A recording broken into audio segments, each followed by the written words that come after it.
Well, for decades, the family of Tanya Frazier had been frustrated with no arrests made in her murder. Now, it turns out investigators had the DNA to put the killer behind bars all along. So why did it take 32 years?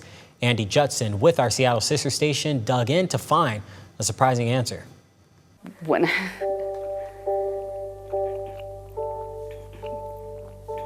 I think about her, I don't know, I just think about like, who would she be? Like, would she have kids?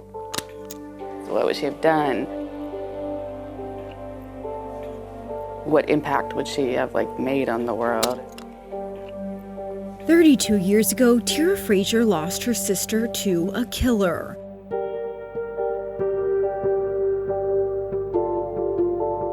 The King 5 investigators found the entire time the murderer's DNA was sitting in a system specifically meant to connect physical evidence with suspects. It's what's made me think they never like tried. But you have evidence. In July 1994, Tanya was just 14 years old when she vanished after leaving summer class at Meany Middle School. 5 days later, her body was found along East Highland Drive, blocks from where she was last seen. She'd been sexually assaulted and stabbed. She turned up dead on Saturday in this field near the Arboretum, found by a man walking his dog. Well, everybody's just devastated. I mean, totally devastated. But the case went cold. Seattle detectives could not find a match for male DNA found on Tanya's body.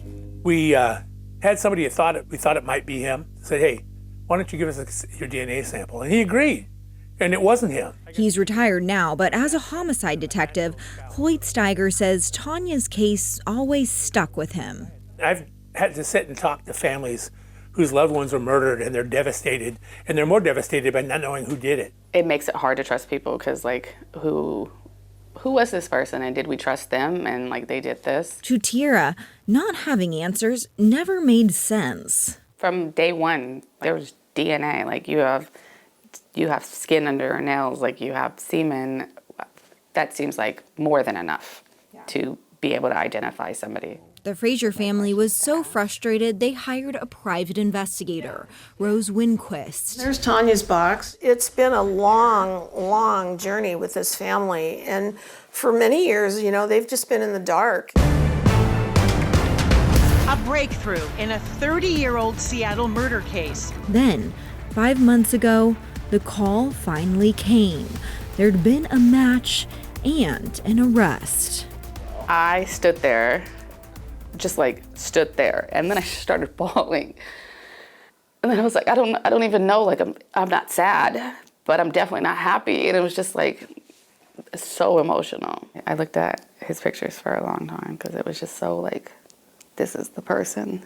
There's a lot of gratitude. Like I'm so grateful that they didn't just give up on this, like that they did solve this. But like, why did it take so long? Police arrested Mark Anthony Russ.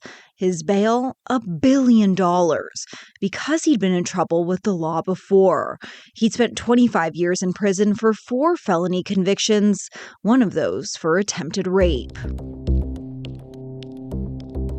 By law, felony offenders must give their DNA to a national database. If there's somebody in there that has that DNA, it'll hit. It'll go, this is the person. The King 5 investigators found that Mark Russ's DNA was collected in 1991. That's 3 years before he allegedly murdered Tanya.